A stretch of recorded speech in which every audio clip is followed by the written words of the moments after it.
Welcome to the Pass the Six DVD set.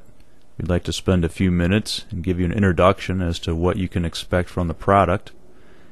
As you can see right away, we're not going to be pointing a camcorder at a live class. We're not going to have a talking head on your computer screen, no matter how attractive he or she might be. We don't think that's the way to utilize the DVD material to its fullest. Instead, we're going to be using animation, a lot of PowerPoint slides, video clips, and voiceover to take out the big fundamentals that you simply have to know for the Series 6 and make them a lot more understandable and relate them to other topics. So we're not going to just read off a lot of memorization points. We're going to take topics such as tax deferral and make sure that people understand what that means. Now, if you've never saved up money or invested for the future, it can be a little tough to get used to some of these concepts. But if you were trying to save up for your own retirement in a regular brokerage account, every year in which you receive dividends or you realize a capital gain or you collect bond interest, that's all taxable for the year it was received. And the problem is when you have to cut a check to the tax man, you're reducing your principal, and then if you were going to receive 5% next year, it's 5% of a smaller number. So it's hard for your nest egg to grow with the threat of taxation every year. What we do is set up a tax-deferred account, and then this will act as a protective barrier from the taxation, so that instead of having to cut a check for tax bills every year, we can put up this barrier, push the taxation back, defer it, and this would allow our nest egg to grow. Now when we receive interest, dividends, and take capital gains, we can reinvest it so that it makes more money, and then we have more money making more money the next year. The beauty of compounded returns. So an IRA, a Roth, a SEP, a simple, a variable annuity, they offer tax deferral, which allows your nest egg to grow faster. We're in Chicago. It could get a little loud here.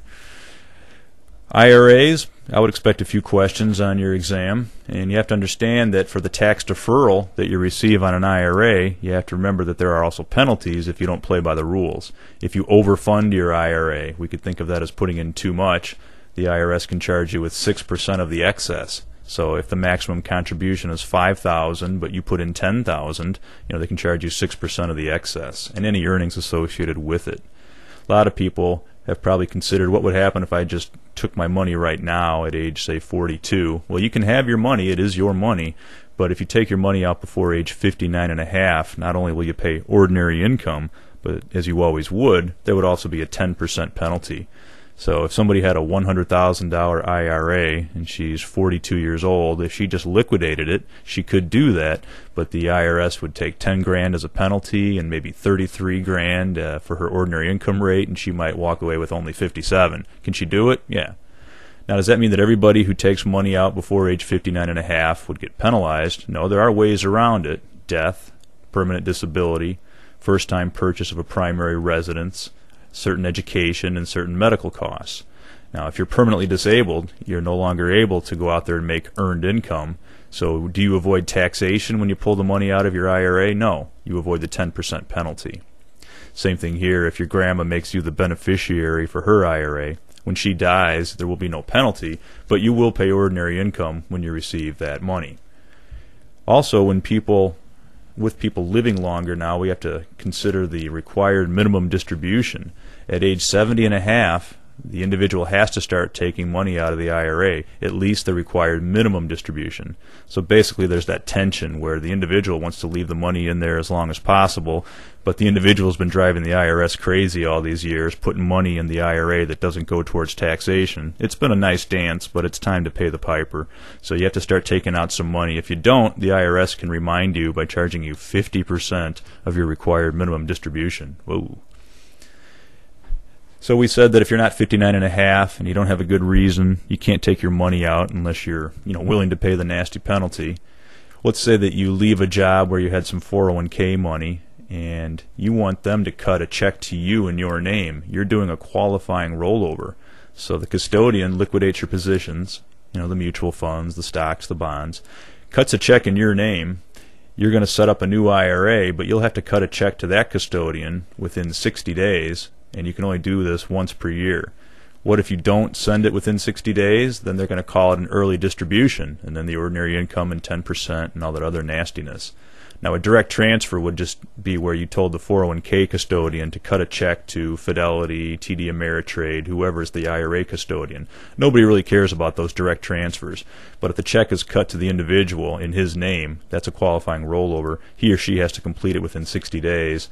Otherwise, they're going to get stuck with those penalties, and they can only do one of those per year. Now, one of the more beneficial parts of the DVD will be where we take practice questions and dissect them.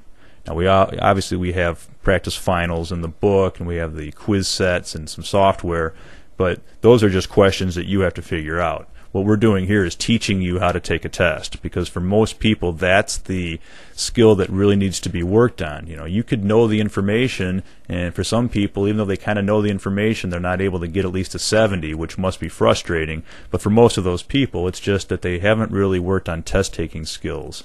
So we're not saying that this particular question is really difficult, but what is up ahead on the DVD set, we will have many screens and sessions where I'm going to take apart practice questions so that you become a better test taker. Now, obviously at the testing center they don't have fun graphics, but you know, we got to get you through the DVD without falling asleep. One of your customers opens a $100,000 account and says that he is interested in investing in something exciting. You should recommend growth stocks. Those are definitely exciting. Recommend international growth funds. Maybe even more exciting. Obtain more information before making recommendations. Well, he said he wants something exciting. And you could either do that or maybe obtain discretionary authorization so that you may choose securities that are appropriate for the client. Well, growth stocks are certainly exciting. You know, they're priced very high, but they tend to advance big time on good news, and they also drop pretty big time on bad news. International growth funds, that's where all the excitement is. D says you could just obtain discretionary authority so that you could just trade for his account, but the best answer here is that exciting isn't really an investment objective. You know, what's your net worth? What are your goals? How much money could you afford to lose? How much money do you need to withdraw at a moment's notice? Tell this person that you're going to have to give me some more details before I make any recommendations. So you have a feel for what the DVD is going to be all about. We're confident you're going to find it to be the most helpful product that's out there, but we're not saying that you only need to watch and listen to the DVDs. You need to do it in conjunction with the Past the Six study schedule.